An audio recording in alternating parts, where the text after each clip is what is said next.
Hello বন্ধুরা, আজকে দারুণ একটা রেসিপি নিয়ে এসেছি। দেখো, মাটন। আজকে আমি মাটন রান্না করবো। আর এখানে যে পেঁয়াজ কুচি, আদা, লঙ্কা, রসুন সব কিছু গুছিয়ে নিয়েছি। মাটনটা ভালো করে ধুয়ে নিয়েছিলাম। আর এদিকে আমার মুসুর ডাল হচ্ছে। আর এবার নিয়ে চলে এসেছি মাটনটা প্রেশার কুকারে দিব।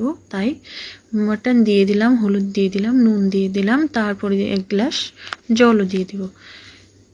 জল দেওয়া হয়ে গেছে। প্রেশার কুকারে এখন বসিয়ে দিলাম। আর আমার ডালটা হয়ে গেছে, মুসুরি ডালটা। আর এদিকে প্রেশার কুকারে সিটি চলে এসেছে। ডালটা এখন ফুটিয়ে নামিয়ে নিব। আর এইদিকে দেখো, কড়াইটা বসিয়ে দিয়েছি।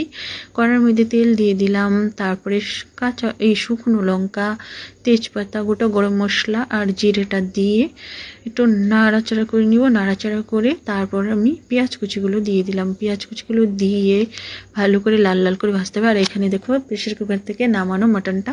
আর প্রেশার কুকারে দেখো তেলটা কতটা উঠেছে। আমি শুধু নুন আর হলুদ দিয়েছিলাম। আর এদিকে অল্প একটু করে তেল দিয়েছি, কেন মাটনের মধ্যে খুবই তেল ছিল এর জন্য। আর এখানে গুঁড়া গরম শুকনো লঙ্কার গুঁড়া আর হলুদ দিয়ে মাটনটাকে ভালো করে কষিয়ে নিব। কষানো হয়ে গেছে। ওই মাটনের ঝোলটা যে ছিল প্রেশার কুকারে, ওটা দিয়ে দিলাম। আর অল্প একটু গরম জল দিয়েছি। ভালো করে আমি ফুটাবো আর একটু ভালো করে ঝোলটা কমবে। আর দেখো আমার মাটনের রেসিপিটা কীরকম হচ্ছে। গরম মশলা দিয়ে আর একটু ফুটিয়ে নামিয়ে নিব একটু পরে। এই দেখো, আমার মাটন হয়ে গেছে। কীরকম হয়েছে অবশ্যই জানাবে তোমরা কমেন্টে।